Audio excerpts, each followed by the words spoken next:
Welcome back to the program, everybody. Thanks for all the questions on Ask Michael Anything. It's now Hollywood in Total, which means Christian Toto has walked into the studio. Thanks for joining me last Friday. Sure. I really appreciate it. Anytime I'm out of the house is really a good thing. Yeah.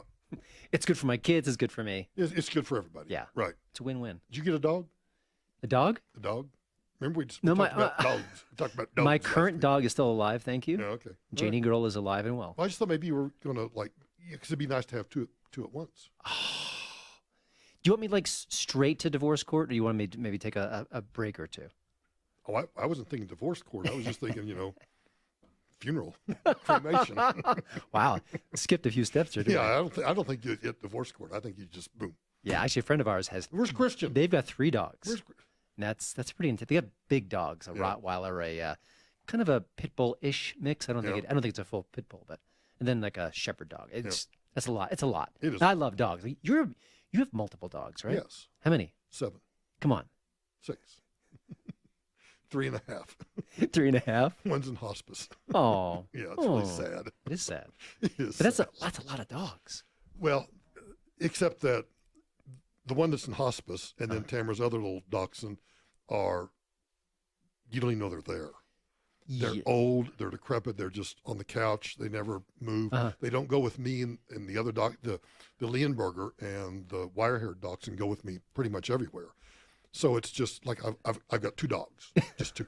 I only have 2. It's so strange. They hog the remote. It's kind of awkward. Yeah, well, and one of them's going to be 150 pounds, and the other one weighs maybe 10 pounds.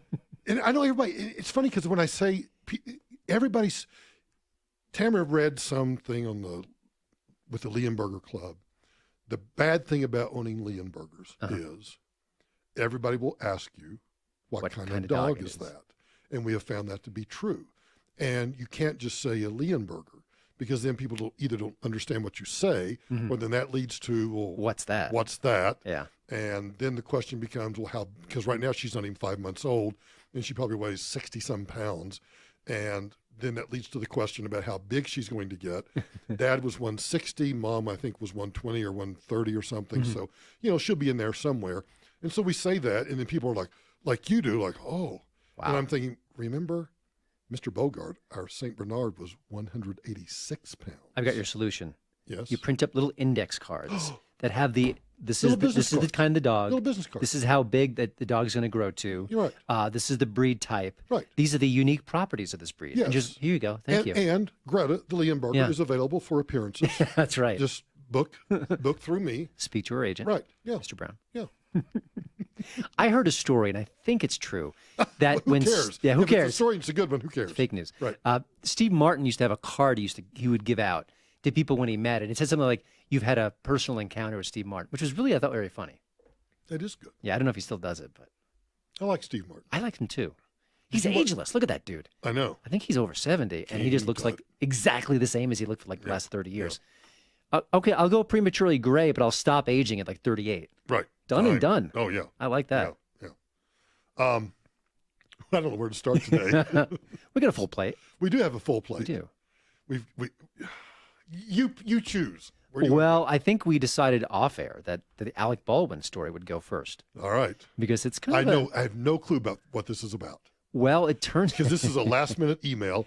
I was busy doing something else, so I haven't seen it. He made a bold prediction / confession / I could do it if I wanted to, but I'm not going to really do it. What, beat his daughter to death? Or fly out to ouch. California and beat her up? Yikes. Wasn't it something like that? No, not I'll fly quite. out there and show you who's boss or something? Well, to be fair, that's probably why his prediction is inaccurate. Oh. But he says that if he wanted to, he could run for the president against Trump and win. Oh.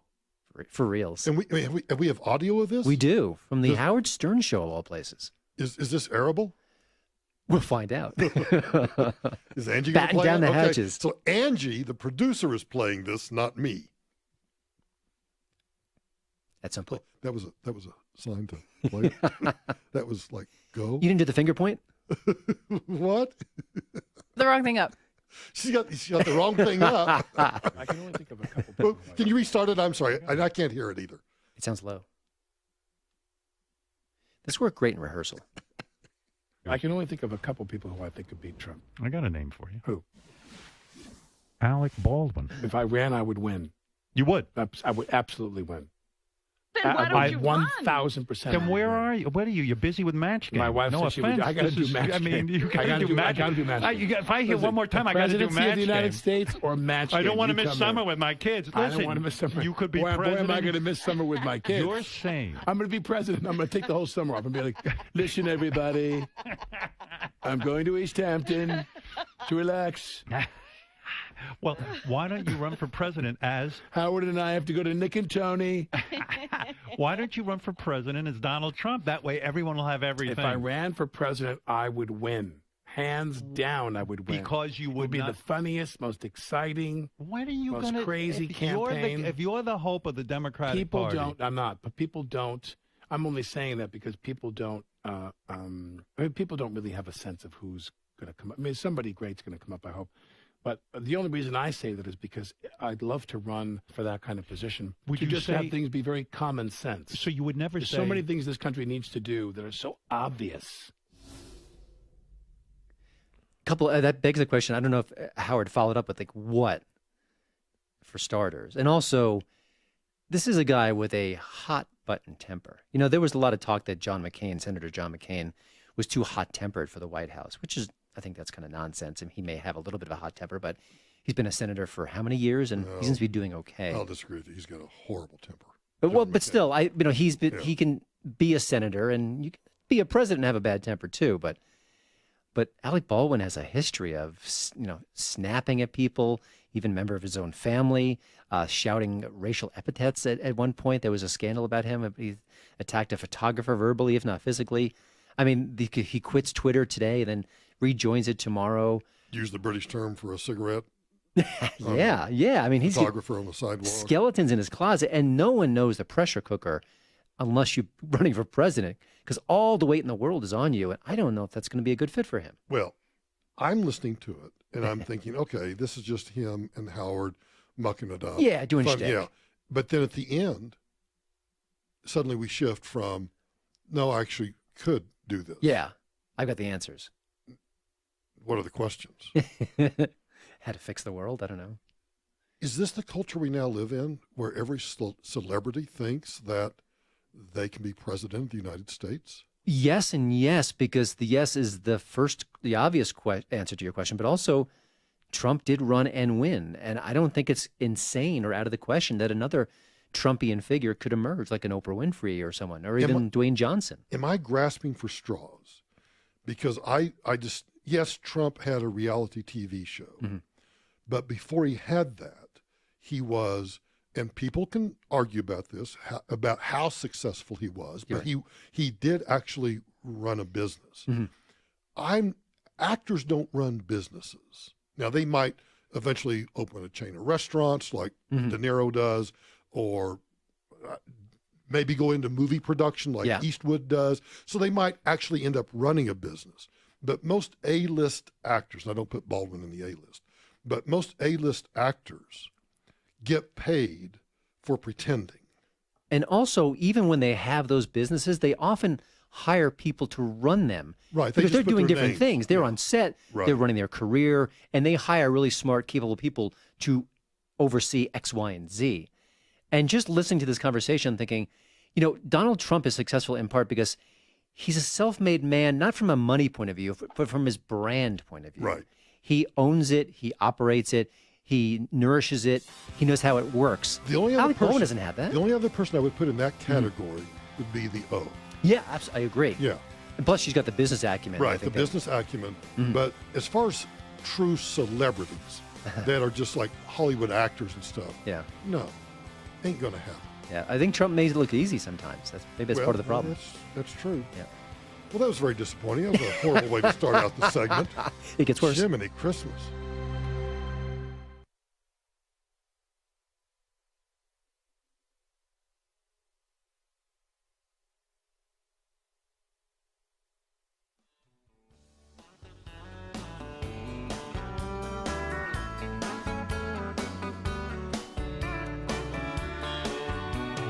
Sun is hot and that old clock is moving slow, and so am I. Hey, welcome back to the Hollywood and Toto segment of the Michael Brown Show. If you're not following Christian, do it on Twitter at Hollywood and Toto and get to his website and sign up for the email updates, hollywoodandtoto.com. Yeah. Yeah. And when you're over there, subscribe to his podcast. Sure. It sucks, but I would subscribe. I'm just kidding. I'm just kidding. It's good. It's really good. Can we talk about Michelle Wolf? Because I didn't see this story. Yeah, this was something I wanted to, and I actually I pulled it on the computer because I want to read her precise jokes regarding this conversation. But let's remind people who Michelle Wolf is, because she really is a nobody. Yeah. Well, she is somebody now. She was a fairly unknown comic who did some TV work, and then she was picked as the White House Correspondents' Dinner's roastee, attendee, host, the comic centerpiece. And she went off in this really rough monologue about Trump, about Sarah Huckabee Sanders. It was pretty mean-spirited and not a lot of jokes. There were some jokes in there for sure, but I think even people who were seasoned Beltway insiders were taken aback by the cruelty of it. And that made her a name, for better or worse. So what's she doing now? Well, at the time that was chosen and that she spoke, she was in development with the Netflix show. So she's got her own show, The Break, with Michelle Wolf. So another stand-up comedian who gets a show, a talk show, guests and snappy patter and skits and all things like that. So just a little background here. I got notified about her show maybe earlier this year from Netflix, one of their press releases. I'm on their list. And it said, this show has no agenda. The only agenda is to make you laugh. I thought, I actually wrote a story about this for the Washington Times. Like maybe we're like at a pivot point where people are saying, okay, we've had enough of the Trump bashing.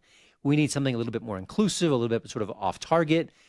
How many Trump jokes can you tell? And then her first major outing, in a sense, was the White House Correspondents' Dinner, which she just completely solidified. Oh, I'm a far left comic. Oh, I hate Trump. Oh, I'm going to be as mean and nasty as everyone else. I'm like, wait a minute.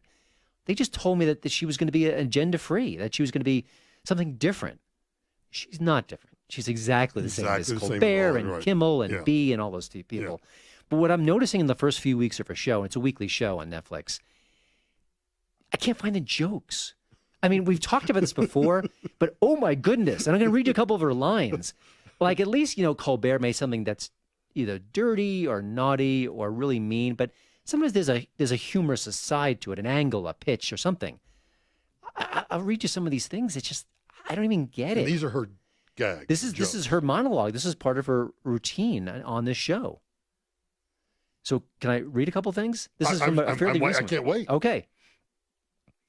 Okay, and finally, after not being seen for 25 days, Melania has reappeared following her kidney surgery, gesturing with air quotes while saying kidney surgery like it's a lie.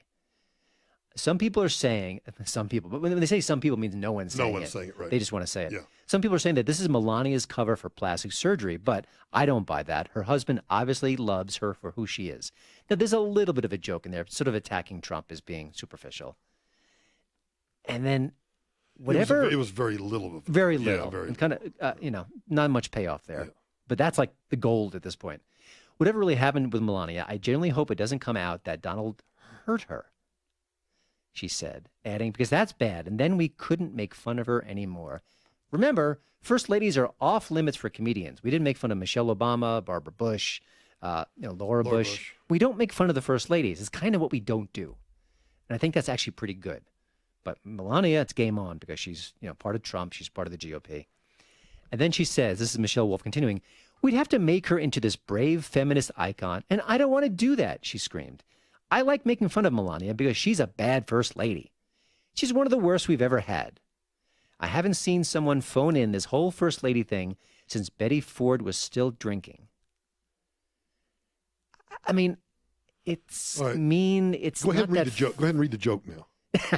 I've been trying to. That was the joke. That's the jokes, folks. So Trump has her hidden in the East Wing because he's been beating her, and she hopes that's not true because they still want to be able to make fun of her. Right, we'd have to feel sorry for her. They would have to feel sorry for her because she got beat up, and we don't want to have to do that. This is a weekly show. You think they got a few extra minutes to maybe write a better joke, but that's where we are in comedy. It's not even jokes. It's the virtue signaling. It's the, I want to get an applause line by being mean and cruel to people. It's amazing. This is a Samantha Bee wannabe. Wannabe, yeah. This is like third-rate Samantha Bee. If you can't get Samantha Bee, you missed her weekly show. You check in with Michelle Wolf. I mean, this is just bad writing. And this is a new show. This is someone who's out of the gate wants to make a name for herself within the industry. Now, to be fair, she's getting a lot of press because whenever a comedian, hits the Trumps in any capacity, there's stories everywhere. This was on Breitbart, but I've seen other stories about her shtick. I'm thinking a talk show host attacking Trump is the ultimate dog bites man story, but they have to run each and every one because the reporters love to use them. Rather than the reporter saying, we hate Trump, we want him to be out of office, we can just regurgitate what the comedians say. And there's a part of me, but I know this will never happen. You said this is on Breitbart. The story, yeah. Yeah. Mm-hmm. There's a part of me that wishes Breitbart wouldn't report on it. Interesting. Let it die off in the silence of its own. Mm-hmm. But I know that's not going to happen any more than we're not going to cover a school shooting or a giant car wreck or a big fire or anything else. So I know that conservative right-of-center media is going to continue to cover this. But then I also think, and I can't speak for anyone but myself, I'm out of outrage. I'm out of outrage to the point where all I can do now is take a story like this, and you can see my reaction to it. It's like, okay, I don't find this funny at all. Yeah. I actually find it kind of sick. I'm no longer outraged by it anymore because this is just exactly what, to your point, this is dog bites man. Okay. What else was it a postman or was it the milkman? That's right.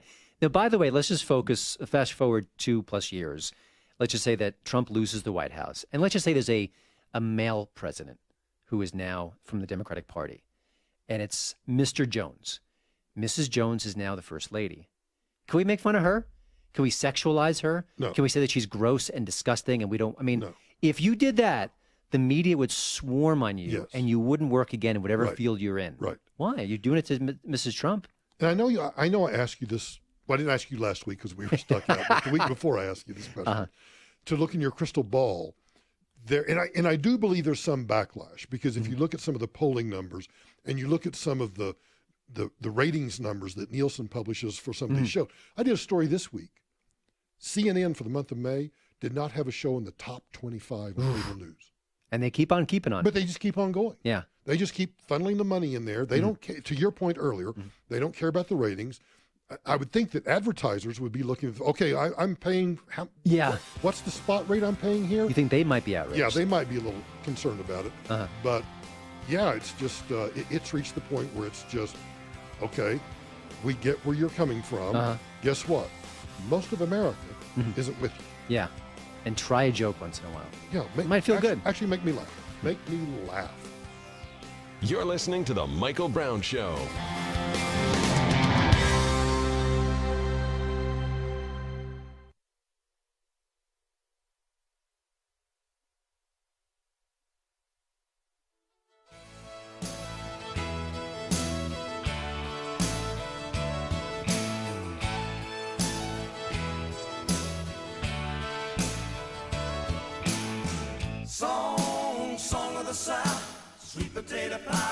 Okay, I want to get started quickly because we've got a lot of View to work through. And we haven't had a View clip in a while. Right, so we have to make up for lost time. Sure. So we got to backfill here.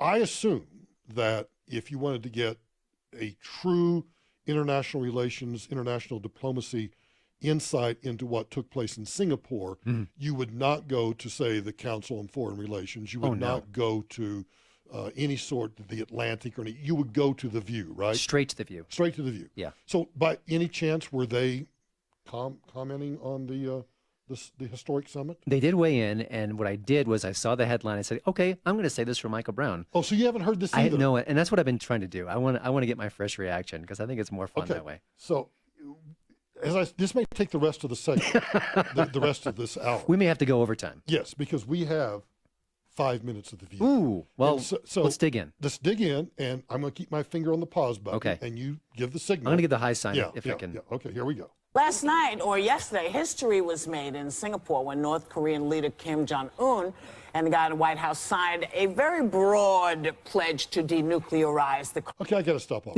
That was quick. So Kim Jong-un and the guy in the White House. You can't mention his name. Can't mention his name? He's like name? Voldemort from Harry Potter. You can't even say the president? No. There's a lot of guys in the White House. Yeah. Korean Peninsula. It's a little bit short on details, but is this a step in the right direction? Can we take Kim Jong-un at his word, and can we take the guy in the White House at his word? Okay. All right, now Point made. Moral equivalency between a genuine dictator Yeah. and the president of the United Right. States. And by the way, they didn't ask if we can take the Iranian leader's words about No. the Obama deal. Because we can, because they've been upfront with they are building nukes and they just took our money and they're still killing people. So You know, the fact that the left could lionize that deal while it is fallen apart on every conceivable level, and then kind of put this under the microscope, this deal, which we don't really know yet what's going to happen. Right. Even a conservative who's Right. a fan of Trump says, we don't know yet. right, this was a start. This was a start. Because both words sometimes are fluid. There's two schools of thought on this. A few months ago, Listen to the crowd. The Oh, seals are... I'm sorry. Was there a crowd there? No, the seals were very quiet. Continue, but notice the crowd. Yeah. we were all sort of living in fear of nuclear war between the United States and North Korea. And I was a proponent of taking the meeting, because I'm always a proponent of going and meeting with your adversaries. The deal, as you said... Touché, Joy. I didn't hear it. Okay. I lost my train of thought. Oh, okay. So what I was going to say is that when the deal came out, it's very nebulous. It's just all about denuclearization, which, by the way, that has happened in 1985, 1992, 1994, 2005, and 2012. I had a really big problem. You guys know how I feel about the flag. With the American flag and the North Korean flag sit next to each other as the backdrop, we are not the same.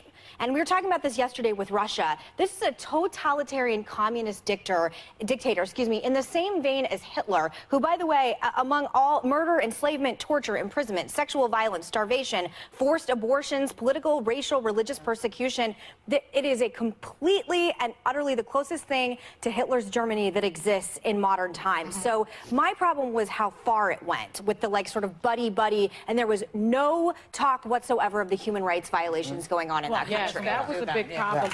I do think Megan's a little bit wrong about that because there was an agreement beforehand that would not be a part of this, although that is on the table. Okay. And to her point about the flags being together, I would just simply ask, was she also upset when there was the picture of Barack Obama and Raul Castro where the American flag and the Cuban flag were together? Having said all that, I think a lot of what she said made sense. I think it's certainly smart to be cynical.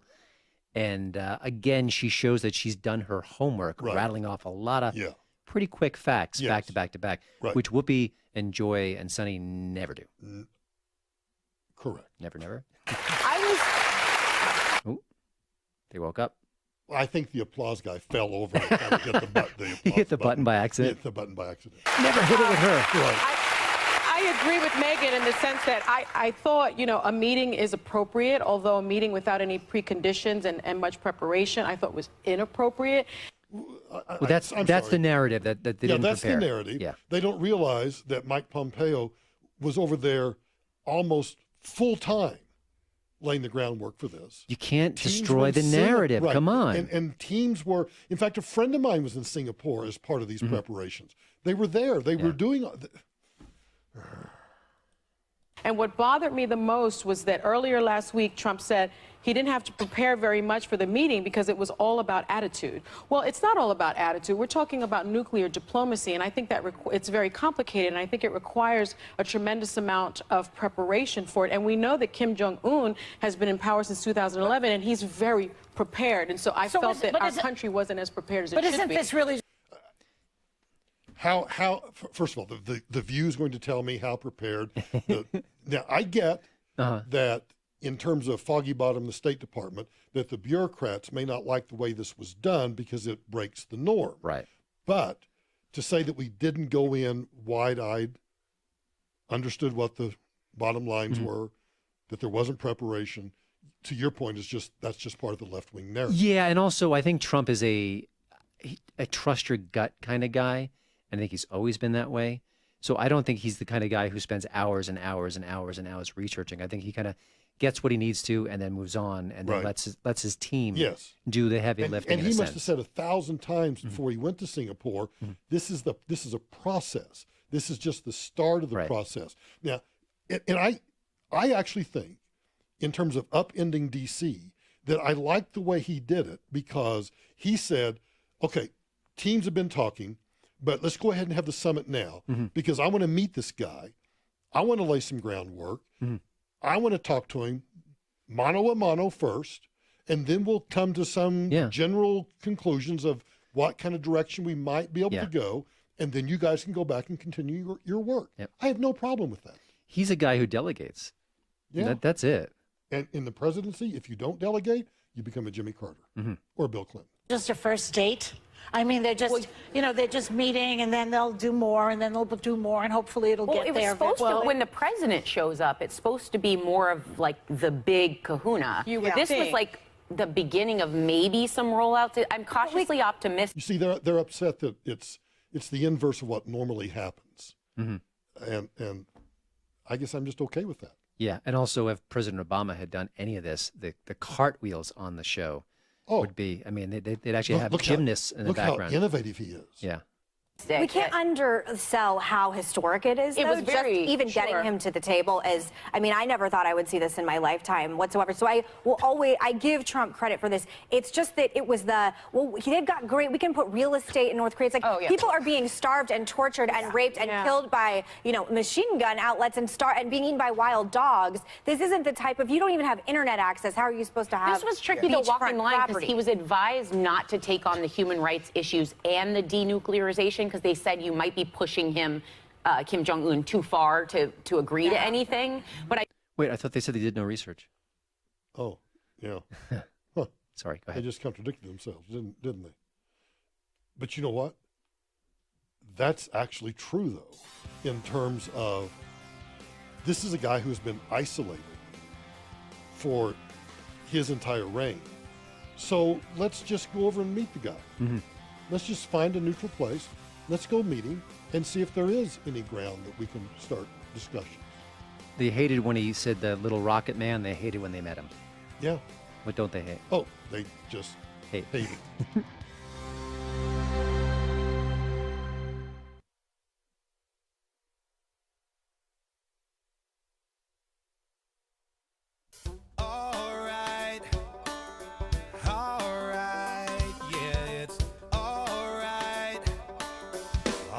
All right, so behind the scenes radio, Christian asked me, do you want to move on? And I'm like, no, I've not heard this. We've got 2 minutes left, and I truly want, I want to hear it now, so we might as well do it on air. To be fair to the show, we play a lot of clips on from The View. Yes. This is a more coherent, there's less, what's the crosstalk? Yeah, less crosstalk. Less crazy theories. I'll give the show credit here. They're subdued. I may They not are agree with subdued. everything they're saying, and that's perfectly fine.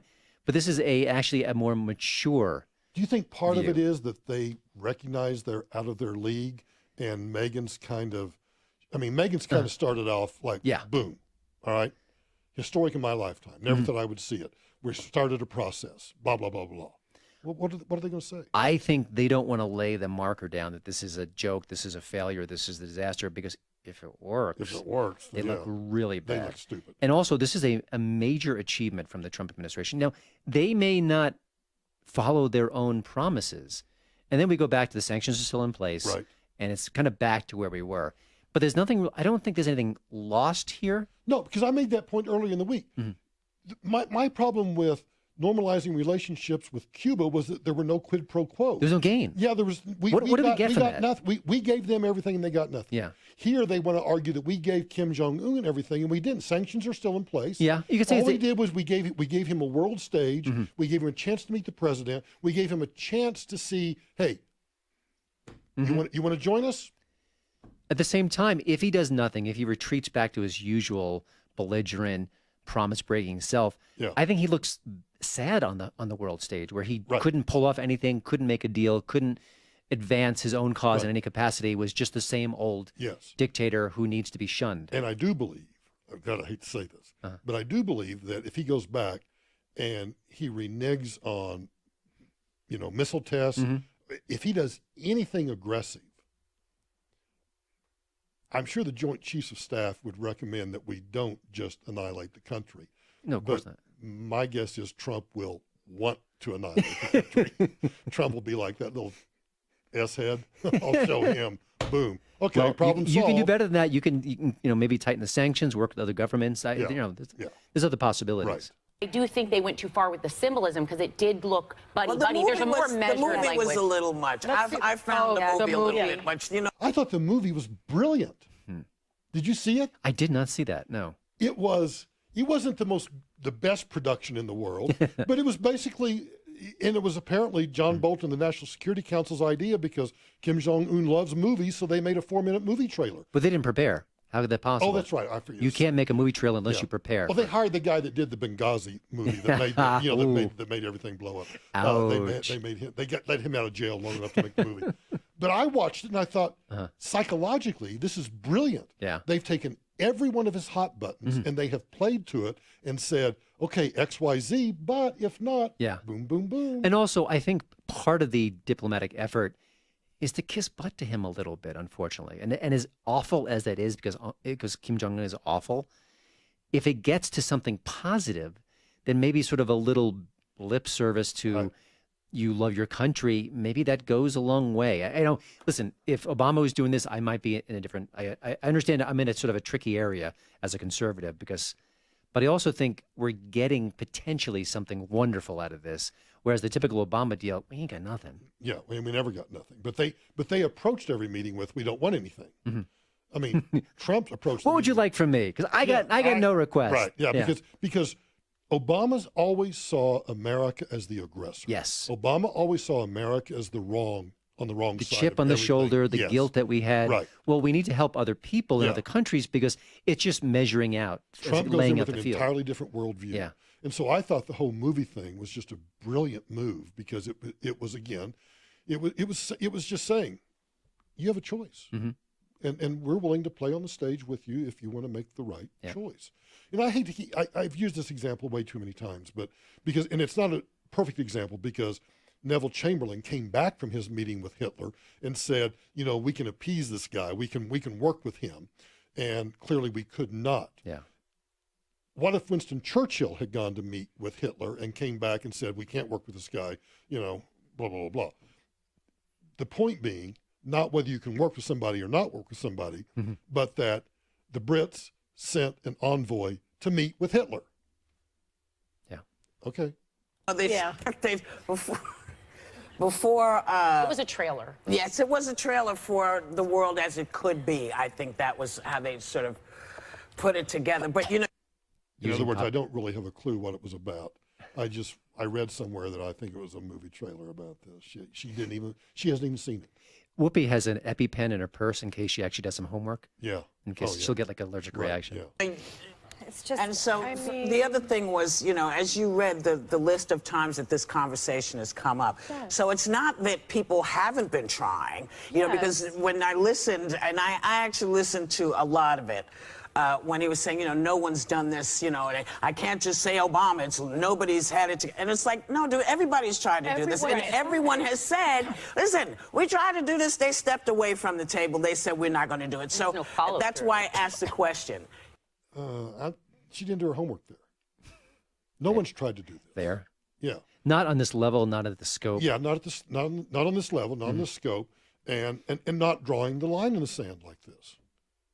I mean, if you watch the movie and the trailer and you understand what Pompeo said, that if you want to have this meeting, here's what we want to talk about. And by the way, now we may not mention publicly human rights issues, but that doesn't mean it's not on the table. Yeah, it's fascinating. We're living in really interesting times. You know what's most fascinating about what we just did? What? That was the most subdued, quiet, as you said, no crosstalk. The seals, yeah. No, the whole thing. The audience, everything was just like... Is this a brand new view? This is serious. Because you know what? This is serious business. Yeah, it's true. Yeah. The Michael Brown Show continues after this.